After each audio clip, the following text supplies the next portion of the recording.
Welcome to the Slop Farm. Enjoy the video. You start by verifying prerequisites. Confirm your exchange account, generate an API key with trading only and IP restrictions, and finish mobile KYC. Once done, install the official HFT app. Allow background execution so the bot runs reliably. Make sure your phone OS is updated and set a strong device PIN.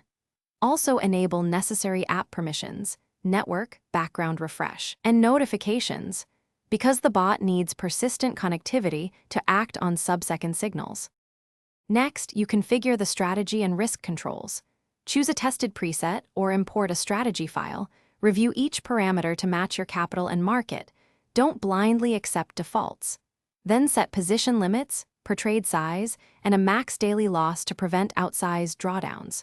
Choose a reliable data feed and adjust smoothing and execution latency to match mobile network conditions. Once configured, simulate or run a short paper session to validate behavior under real conditions. Finally, you go live cautiously. Allocate a small percentage and monitor profit and loss in real time, watching fills and slippage. If orders fail, check app logs, API key permissions, and reconnect settings. Mobile networks can drop packets, so force a reconnect and review latency metrics. If behavior persists, disable the bot and manually close positions to limit exposure, then restart the app and rerun a paper session. One key troubleshooting tip: always check API permission scope first if orders are rejected. Thanks for watching. Consider subscribing if we helped you today.